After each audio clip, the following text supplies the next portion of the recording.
ISP ક્લાસીસમાં આપ સૌ વિદ્યાર્થીઓનું સ્વાગત છે. વિદ્યાર્થી મિત્રો, આજે આપણે શરૂ કરવા જઈ રહ્યા છીએ ફર્સ્ટ યર બીકોમના ક્લાસીસ. તો ફર્સ્ટ યર બીકોમમાં સેમેસ્ટર 1 આપણે શરૂ કરવા જઈ રહ્યા છીએ. અમુક વિદ્યાર્થી કે જે સર તમે બીકોમના વિડીયો નહીં બનાવતા, ફક્ત 12માના વિડીયો નાખો છો, તો બીકોમના પણ અમને વિડીયો બનાવો અને અકાઉન્ટ થોડું સમજાવો. તો આપણે શરૂ કરવા જઈ રહ્યા છીએ ચેપ્ટર નંબર 4 શાખાના હિસાબો, FY બીકોમ સેમેસ્ટર 1. આપણી ક્લાસીસ છે ISP tuition classes. Chapter number 4 શાખાના હિસાબો એટલે કે શાખા કોને કહેવાય. પહેલા તો આપણે સમજી લઈએ કે શાખા એટલે શું થાય. શાખા એટલે કે જો એક ડેફિનેશન અહીંયા લખી છે, એ ડેફિનેશન આપણે પછી વાંચીએ. પહેલા સમજી લઈએ કે શાખા કોને કહેવાય. શાખા એટલે કે કોઈ એક જ જગ્યાએ કોઈ એક વ્યક્તિ ધંધો કરતો હોય અને એનો ધંધો અમુક જગ્યા પર ચાલતો હોય. બરાબર ને? આમ એક્ઝામ્પલ તરીકે એક વ્યક્તિ એક જ જગ્યાએ ધંધો કરતો હોય, એ જ ધંધો એનો અમુક જગ્યા પર બીજી જગ્યાએ ચાલતો હોય, પણ એનું સંચાલન એ પોતે જ કરતું હોય. બરાબર ને? તો એ બીજી દુકાનોને શું કહેવામાં આવે છે? એની શાખાઓ કહેવામાં આવે. શું કહેવામાં આવે? શાખાઓ. જેમ કે અહીંયા ડેફિનેશન લખી છે કે એક જ માલિકી અને સંચાલન. માલિક કોણ હોય? એનો એક જ હોય. સંચાલન પણ કોણ કરતું હોય? એક જ કરતો હોય. હેઠળ જુદા જુદા સ્થળો એટલે કે અલગ અલગ જગ્યાએ દુકાનો ચાલતી હોય. ચલાવવામાં આવતી દુકાનોને શું કહેવામાં આવે છે? શાખા કહેવામાં આવે છે. એટલે કે માલિક પણ એક જ હોય, એનું સંચાલન કરનાર પણ કોઈ એક જ વ્યક્તિ હોય, પણ દુકાનો ક્યાં હોય? અલગ અલગ જગ્યા હોય. એ પ્રત્યેક દુકાનને શું કહેવામાં આવે છે? શાખા કહેવામાં આવે છે. સમજ પડી ગઈ? શાખા એટલે કે શું? કે એક જ માલિકી હોય, એક જ સંચાલન કરતા હોય, પણ એની દુકાનો ક્યાં હોય? અલગ અલગ જગ્યા હોય. તે દરેક દુકાનને શું કહેવામાં આવે છે? શાખા કહેવામાં આવે છે. જેમ એક્ઝામ્પલ તરીકે આપણે સમજીએ કે આપણે ક્યાં રહેતા હોય? આપણે સુરતમાં રહેતા હોય. બરાબર ને? આપણે ક્યાં રહેતા હોય? સુરતમાં. હવે આપણી દુકાન ક્યાં ચાલશે ભાઈ? સુરતમાં. બરાબર? આપણો મેઇન ધંધો ક્યાં છે? સુરતમાં. હવે સુરતમાં પણ ઘણા બધા એરિયા આવે. હવે સુરતમાં આપણે કયા એરિયામાં ધંધા કરતા હોય? તો સપોઝ તરીકે આપણે સુરતની અંદર, આપણે મોટા વરાછામાં અંદર કમેલામાં. ક્યાં દુકાન છે આપણી? કમેલામાં. બરાબર ને? અહીંયા આપણી મેઇન દુકાન છે. હવે આ દુકાન આપણે અહીંયા 2 વર્ષ 3 ધંધો કર્યો, તો એક લિમિટ આપણી પાસે આવી છે કે આપણે 10 લાખ કમાવ્યા, 20 લાખ કમાવ્યા, તો આપણી એમ ઈચ્છા હોય કે ભાઈ હજુ વધારે ધંધો કમાવીએ, હજુ વધારે પૈસા કમાવાના. બરાબર ને? સમયના આધારે શું થાય? પૈસા કમાવાની ઈચ્છા આપણી વધતી જાય, કારણ કે ખર્ચો પણ વધતો જાય. તો આપણે વિચાર્યું કે ભાઈ કમેલામાં તો આપણે ધંધો ચાલે જ છે. હવે કમેલાથી હટીને આપણે ભાઈ ભેસ્તાન, આપણે ક્યાં જશું? ભાઈ ભેસ્તાનમાં દુકાન નાખી દઈએ. બરાબર ને? વીઆઈપી રોડ પર નાખી દઈએ. બરાબર ને? પછી આપણે જતા રહીએ ભાઈ ક્યાં? વરાછા. વરાછામાં દુકાન નાખી દઈએ. તો આ જગ્યાએ પણ આપણી જે દુકાનો ચાલશે, આ બધી આપણી દુકાનો ચાલે છે. બરાબર ને? આ સપોઝ આપણે 3 જગ્યાએ દુકાન નાખી, તો આ દરેક દુકાનને શું કહેવામાં આવશે? શાખા. શું કહેવામાં આવશે? શાખા. એની મેઇન બ્રાન્ચ ક્યાં છે ભાઈ? કમેલામાં. બરાબર ને? કમેલામાં આપણી મેઇન બ્રાન્ચ. એની બીજી જગ્યા ક્યાં ચાલે છે?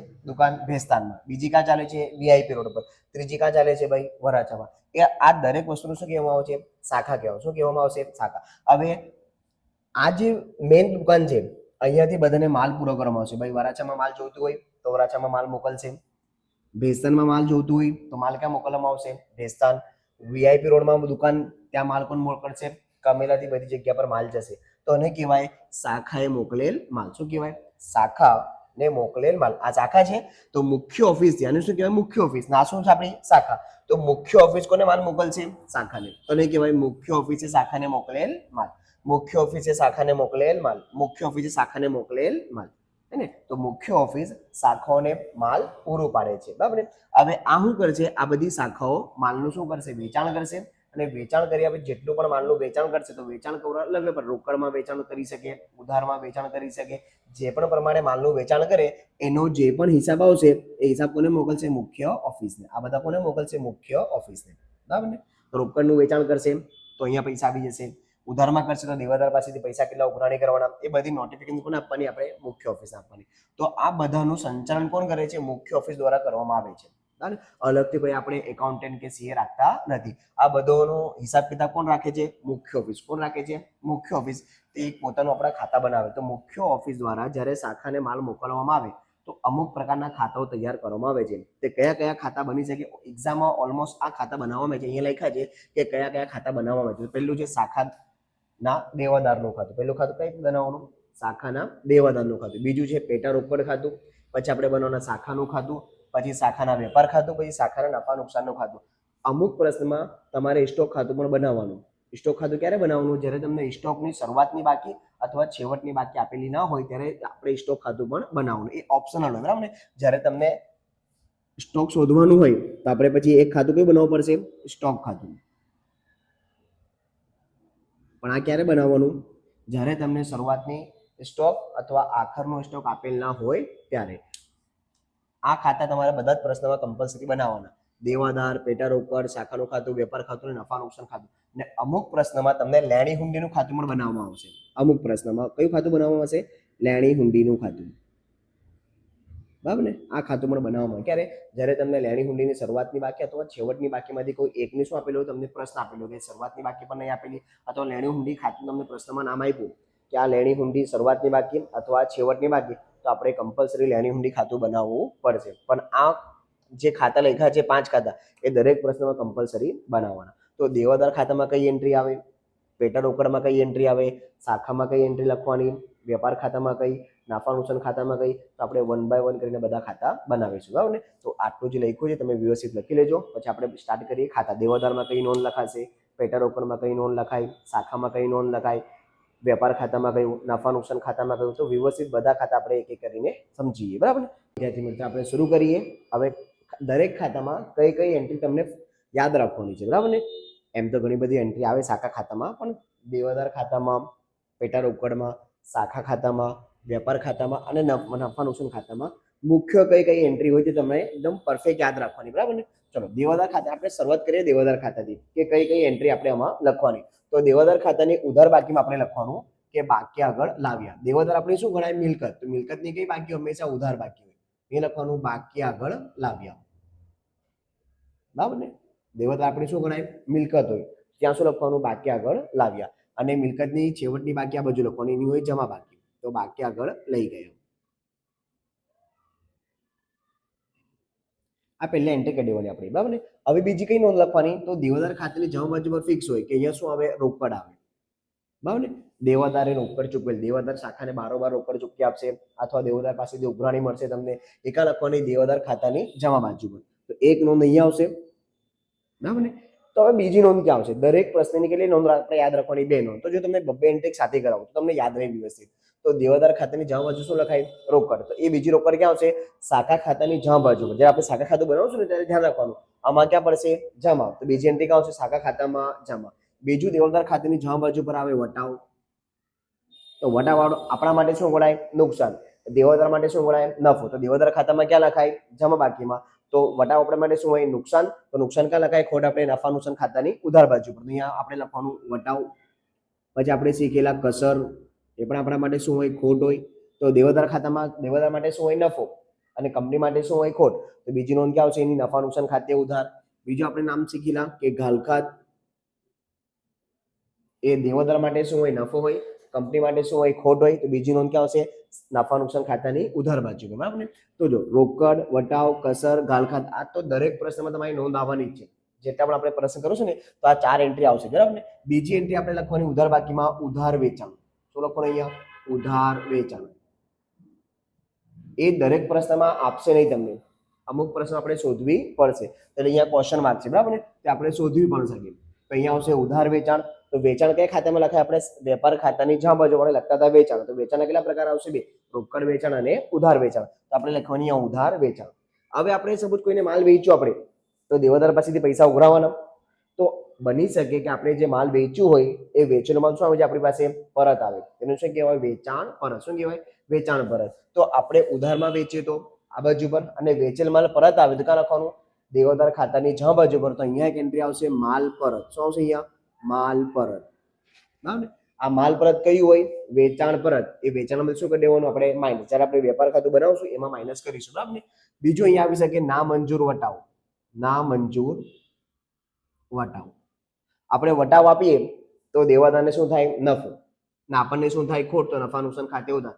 ને વટાવ આપણે ના મંજૂર કરીએ એટલે કે વટાવ હોય આપવાનું નહીં. તો દેવાદાર માટે શું ગણાશે? ખોટ. ને આપણા માટે શું ગણાશે? નફો. તો ક્યાં લખાશે? નફા નુકસાન ખાતાની જમા બાકીમાં. તો બધાની રકમ લખી દેવાની અહીંયા આ બાજુ પર. પછી એના ખાતા આપણે કરી દેવાના બંધ. આટલી મેક્સિમમ દેવાદાર ખાતામાં નોંધ આવે. બીજો આવશે આપણી પેટા રોકડ. પેટા રોકડ એટલે કે રોજ બરોજના ખર્ચા કરવા માટે બરાબર ને? મુખ્ય ઓફિસ શાખાને અમુક પૈસા મોકલે છે એને કહેવાય પેટા રોકડ. તો પેટા રોકડ પણ આપણે શું મિલકત ગણાય? તેની ઉધાર બાકીમાં લખવાનું બાકી આગળ લાવ્યા, બાકી આગળ લાવ્યા. આ બાજુ પર બાકી આગળ લઈ ગયા, બાકી આગળ લઈ ગયા. જે તે રકમો અહીંયા લખવાની, શરૂઆતની બાકી આ અને આ છેવટની બાકી, શરૂઆતની બાકી અને છેવટની બાકી. આની અંદર 4 જ નોંધ આવે. બીજું અહીંયા લખવાનું શાખા પાસેથી મુખ્ય ઓફિસે મોકલેલ પેટા રોકડ, મુખ્ય ઓફિસે મોકલેલ પેટા રોકડ. મુખ્ય ઓફિસ શાખાને મોકલે છે, ભાઈ તમારે આટલા ખર્ચા કરવા માટે અમે તમને પૈસા આપીએ છીએ. અહીંયા લખવાનું મુખ્ય ઓફિસે મોકલેલ પેટા રોકડ. બીજું અહીંયા જમા બાજુ પર આવશે પરચુરણ ખર્ચા, પરચુરણ ખર્ચા.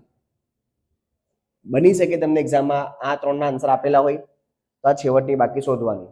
બની શકે એક્ઝામમાં આ 3ના આન્સર આપેલા હોય તો પરચુરણ ખર્ચ આપણે શોધવાનું. બની શકે આ 3ના આન્સર આપેલા હોય તો આ રકમ શોધવાની. એટલે કે આ 4માંથી કોઈ 3ના આન્સર તમને એક્ઝામમાં આપેલા જ હશે. એક એન્ટ્રી આપણે શોધવાની, બરાબર ને? હવે આગળ વધી, એક એન્ટ્રી આપણે એમાંથી શોધી લેવાની. ચાલો આગળ વધી. હવે શાખા ખાતામાં, તો શાખા ખાતાની ઉધાર બાકીમાં સૌથી પહેલા લખવાનું અહીંયા બાકી આગળ લાવ્યા, બાકી આગળ લાવ્યા, બરાબર. હવે બાકી આગળ લાવ્યા તમને એક્ઝામમાં છે ને પ્રશ્નમાં 2 વર્ષ આપેલા છે અલગ અલગ. જેમ કે 2010 એમ હશે 1/4/2010 અને એક વર્ષ હશે 31/3/2011 એમ આપેલા છે. તો આ શરૂઆતનો અને આ આખરનો. તો જેટલા પણ શરૂઆતની બાકી હશે એ આપણે લખવાની આ બાજુ પર, અને જેટલી પણ છેવટની બાકી આવશે એ કાં લખવાની આ બાજુ, બરાબર ને? તો શરૂઆતની બાકીમાં શું આવે? તો ભાઈ જેમ કે શરૂનો સ્ટોક, તો અહીંયા આવશે આપણો સ્ટોક. પછી આવશે દેવાદારો, પછી આવશે આપણું બની શકે ફર્નિચર પ્રશ્નમાં આપેલું હોય તો ફર્નિચર, પેટા રોકડ, બરાબર ને? અને અગાઉથી ચૂકવેલ ખર્ચા, અગાઉથી ચૂકવેલ ખર્ચા. આ બધી આપણે શું ગણાય? મિલકત ગણાય. તો બધાની રકમનો અહીંયા અંદર લખવાની ઇનર કોલમમાં, પછી સરવાળો કરીને ભાર. થઈ ગયું? હવે જેટલી રકમ આપણે આ બાજુ લખતા હોઈએ, જેટલી પણ શરૂઆતની બાકી આ બાજુ લઈ ગઈ, એ બધી રકમ ક્યાં લખવાની આપણે? જમા બાજુ પર. તો અહીંયા લખવાનું બાકી આગળ લઈ ગયા, બાકી આગળ લઈ ગયા. જેમ કે સ્ટોક હતો તો અહીંયા છેવટનો સ્ટોક આવશે, છેવટના દેવાદારો, છેવટનું ફર્નિચર, છેવટની પેટા રોકડ અને અગાઉથી ચૂકવેલ ખર્ચા. અહીંયા આપેલા આપણને શરૂઆતના અને આખરના પણ તમને આપેલા છે, બરાબર ને? તો અહીંયા લખવાનું અગાઉથી ચૂકવેલ ખર્ચા. જેમ કે અગાઉથી ચૂકવેલ વીમો હશે, ગમે તે હોઈ શકે, અગાઉથી ચૂકવેલ હોવા જોઈએ, બરાબર ને? છેવટની બાકી ક્યાં લખવાની આપણે? જમામાં. અને શરૂઆતની બાકી ક્યાં લખવાની આપણે? ઉધાર બાકીમાં. સરવાળો કરીને ભાર. આ થઈ ગયા આપણે પહેલા એન્ટ્રી. હવે અગાઉથી ચૂકવેલ ખર્ચા બની શકે આપણી જવાબદારીમાં ચૂકવવાના બાકી ખર્ચા. આ તો અગાઉથી ચૂકવેલ આપણી મિલકત ને કોઈ વસ્તુ ચૂકવવાના બાકી, તો ચૂકવવાનું બાકી હોય તો લખવાની જવા બાકીમાં, ચૂકવાના બાકી, ચૂકવાના બાકી ખર્ચા. આ ક્યાં લખવાના? શરૂઆતના. કયા? શરૂના, શરૂના. તો ચૂકવવાના બાકી ખર્ચા છેવટના ક્યાં આવશે? તો શરૂના આ બાજુ, તો છેવટના આ બાજુ. ચૂકવવાના બાકી ખર્ચા, ચૂકવાના બાકી ખર્ચા કયા? છેવટના, બરાબર ને? આ તમને તારીખ પ્રમાણે આપેલા હશે. બીજું આવશે કે મુખ્ય ઓફિસ જે હોય શાખાને માલ મોકલે છે કે ભાઈ તમે આટલું માલનું વેચાણ કરો. તો શાખાને મોકલેલ માલ, શાખાને મોકલેલ માલ. તો શાખા પાસે માલ આવે તો ઉધાર. શાખાને મોકલેલ માલ જે તે રકમ હોય એ રકમ અહીંયા લખવાની, બરાબર ને? બની શકે કે આપણે શાખાને માલ મોકલેલું વેચવા માટે, તો આખો માલ તો વેચશે નહીં. એમાંથી અમુક માલ શું હશે? ખરાબ હશે. એ શું કરશે? એને પરત કરી દેશે. તો માલ આવે તો આપણે ક્યાં લખવાનું? ઉધાર બાકીમાં. હવે આ માલ શું કરશું? આપણે પરત કરી દઈશું મુખ્ય ઓફિસને કે ભાઈ આ માલ, આટલું માલ બરાબર નથી, 2 કિલો 3 કિલો 2 પેકેટ 10 પેકેટ બરાબર નથી, તમે પાછા લઈ જાઓ. આવે તો ઉધારમાં, જાય તો જમામાં. મુખ્ય ઓફિસને પરત કરેલ માલ, મુખ્ય ઓફિસને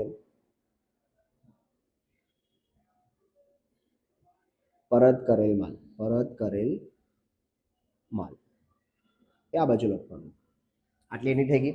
હવે હું આપણે જે ધંધો ચલાવતો હોય, આપણી દુકાન ચાલે છે, મુખ્ય ઓફિસ અલગ જગ્યા પર અને શાખા અલગ જગ્યાએ. તો શાખામાં જે લોકો કારીગર કામ કરતા હોય એ લોકોને પગાર આપવાની, મજૂરી આપવાની હોય, લાઇટ બિલ ભરવાનું હોય, વીમા ભરવાનું હોય, એ બધા પૈસા ક્યાંથી આવે? તે મુખ્ય ઓફિસ આપણને પૈસા આપે છે કે લો ભાઈ કોને કોને પૈસા આપવાના પગારના, મુખ્ય ઓફિસ અમને પૈસા આપી દેશે. તો મુખ્ય ઓફિસ પાસેથી આપણી પાસે પૈસા આવે છે ખર્ચ કરવા માટે. પૈસા આવે તો કાં લખવાના? ઉધારમાં. તો પૈસા ક્યાંમાંથી આવતા? આપણા બેંક ખાતામાં આવશે. કાં છે? બેંક ખાતામાં. શા માટે આવ્યા? ખર્ચ કરવા માટે. શા માટે આવ્યા? તો ભાઈ ખર્ચ કરવા માટે. કોને મોકલ્યા? મુખ્ય ઓફિસ પાસેથી મળેલ. કોની પાસેથી મળ્યા આપણને? મુખ્ય ઓફિસ. શા માટે મળ્યા હોય? તો ભાઈ પગારના પૈસા ચૂકવવાના હોય, મજૂરીને આપવાના હોય, બરાબર ને?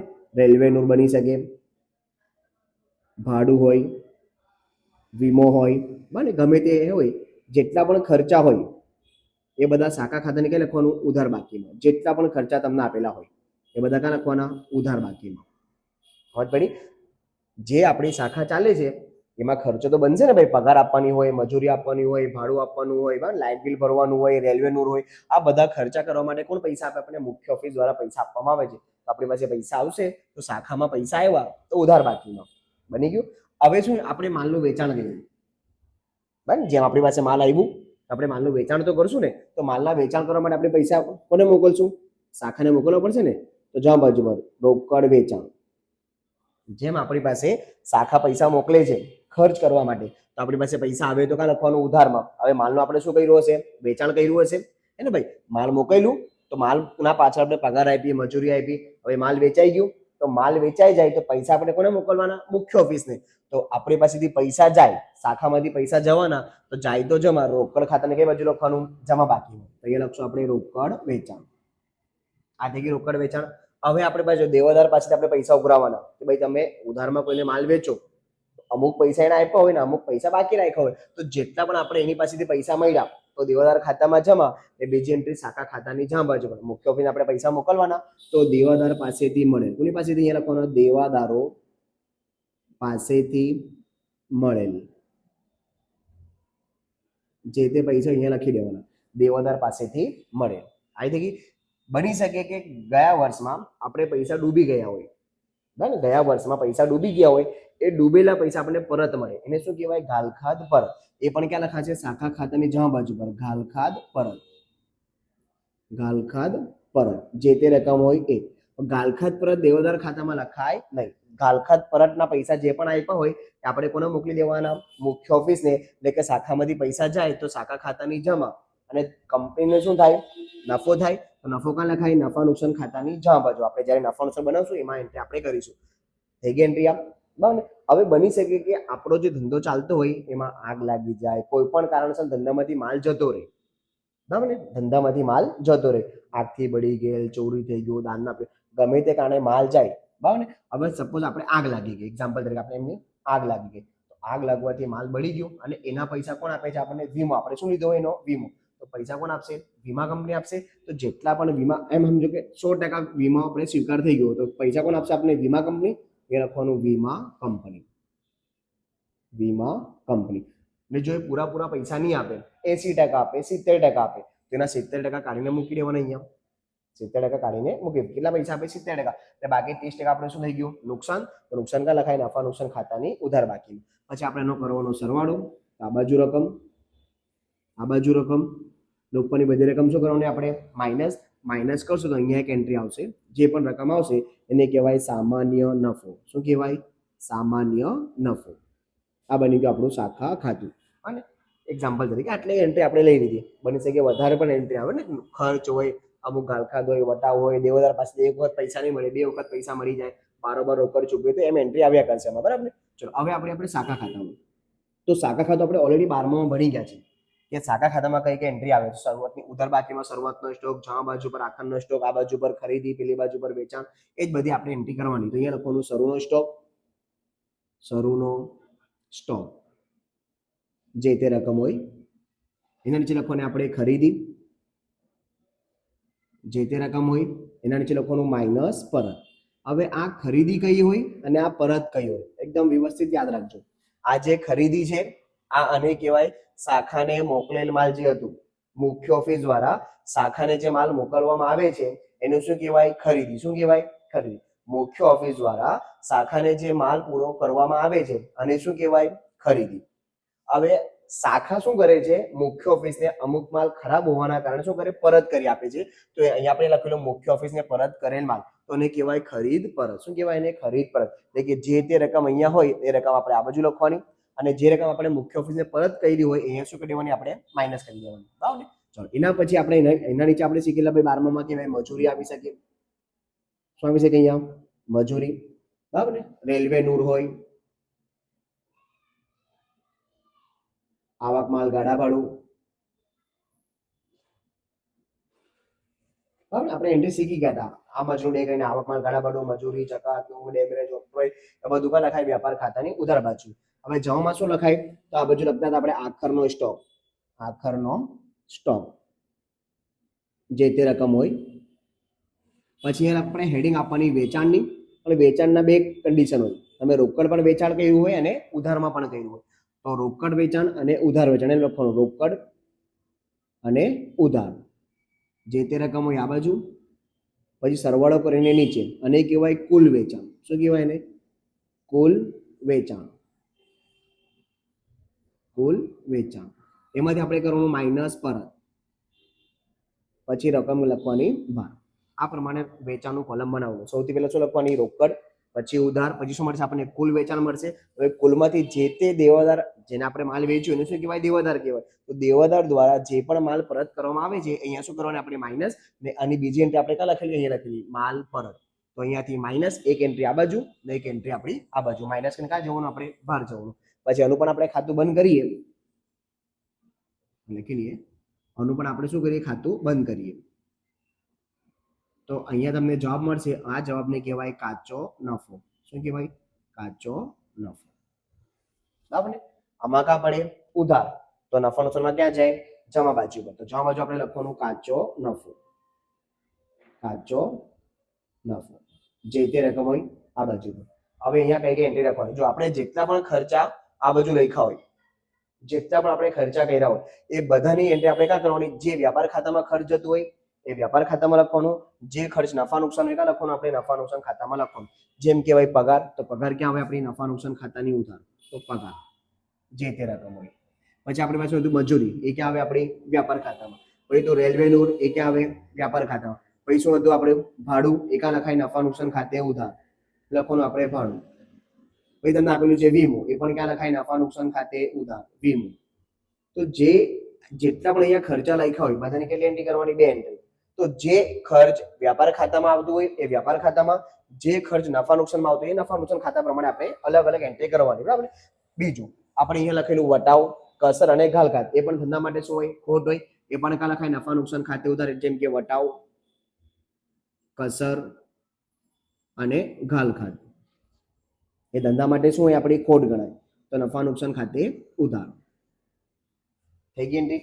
બીજું અહીંયા આપણે શીખેલું પરચુરણ ખર્ચાઓ, એ પણ ક્યાં લખાય? નફા નુકસાન ખાતાની ઉધાર બાજુ પર પરચુરણ ખર્ચા. પરચુરણ ખર્ચા. બરાબર. એક એન્ટ્રી કામ આવે? પેટા રોકડમાં જમા. બીજી એન્ટ્રી કામ એની?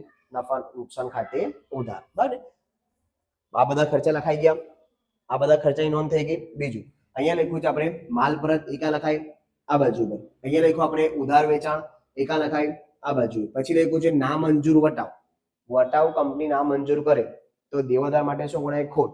એટલે ધંધા માટે શું ગણાય? નફો. તો ના મંજૂર વટાવ ક્યાં લખવાનું? નફા નુકસાન ખાતે જમા. ના મંજૂર વટાવ. ના મંજૂર વટાવ ક્યાં લખાય છે? નફા નુકસાન ખાતાની જમા બાજુ પર. બીજું આપણે અહીંયા લખેલું ઘાલખાત પરત. તો ઘાલખાત પરત ધંધા માટે શું ગણાય? નફો. એ પણ ક્યાં લખાય? નફા નુકસાન ખાતે જમા. ઘાલખાત પરત. ઘાલખાત પરત જે તે રકમ હોય આ બાજુ લખવાની. બની ગયું. પછી આપણે ફર્નિચર પર કોઈ હવાલો આપેલો, કોના પર? ફર્નિચર પર 10% ઘસારો, 15% ઘસારો, 20% ઘસારો. બરાબર ને? તો એ ઘસારાની નોંધ ક્યાં લખાય? નફા નુકસાન ખાતે ઉધાર. ફર્નિચર પર ઘસારો. ફર્નિચર પર ઘસારો જે તે રકમ અહીંયા આપણે રકમ લખવાની. બરાબર. બધી એન્ટ્રી આપણી થઈ જાય તો આનું ખાતું પણ શું કરવાનું? આપણે બંધ કરવાનું. ઉપરની રકમની કરવાની બાદબાકી. જે તે રકમ આવે એને કહેવાય ચોખ્ખો નફો. ચોખ્ખો નફો. આ બાજુનો જવાબ ને આ બાજુ જવાબ બંને એક્ઝામમાં કેવા આવવા જોઈએ? સરખા આવવા જોઈએ. બંને આપણા સરખા આવી ગયા તો આપણે પૂરા માર્ક્સ મળી રહેશે. બરાબર ને? તો જો આપણે અંદાજિત આપણે બધી એન્ટ્રી કરી છે, આમાં ઘણી બધી એન્ટ્રી હજુ આવશે. બરાબર ને? જેમ કે જો શરૂઆતમાં આપણે પેટા રોકડ આ બાજુ પર. હવે મુખ્ય ઓફિસ દ્વારા પેટા રોકડ મોકલવામાં આવે. પણ મુખ્ય ઓફિસ દ્વારા આપણને કંઈ પણ વસ્તુ મોકલે તો શાખામાં ક્યાં લખવાનું? ઉધાર બાજુ પર. આ 4 એન્ટ્રી આપણે ફિક્સ યાદ રાખવાની. શરૂઆતની બાકી આ બાજુ પર. મુખ્ય ઓફિસ દ્વારા જે પણ પેટા રોકડ મોકલવામાં આવે એ પણ કાં લખવાનું શાખા ખાતાની ઉધાર બાકીમાં, પરચુરણ ખર્ચા કાં લખાય નફા નુકસાન ખાતાની ઉધાર બાકીમાં, છેવટની બાકી કાં લખાય શાખા ખાતાની જમા બાકીમાં. બરાબર ને? 4 એન્ટ્રીઓ 4 જગ્યા ફિક્સ હોય. આ બંને ઉધાર ક્યાં લખવાના? શાખા ખાતાની ઉધારમાં. ના સમજી લેજો. આ બંને ઉધારમાં આ બાજુ, તો શાખામાં પણ ક્યાં લખવાના? ઉધારમાં. આ બે જમા, તો છેલ્લી એન્ટ્રી છેવટની બાકી, શાખામાં જમા. આ નામ જોયું પરચુરણ ખર્ચ, ખર્ચ આપણા માટે શું ગણાય? ખોટ. તો ખોટ કા લખાય? નફા નુકસાન ખાતાની ઉધાર બાકીનું. થઈ ગયું? તો આ પ્રમાણે આપણે એન્ટ્રી કરવાની. તો આ બધી એન્ટ્રી તમે યાદ કરજો. બરાબર ને? તો આપણે એક પ્રશ્ન આપણે સ્ટાર્ટ કરીએ. તો લખી લેજો.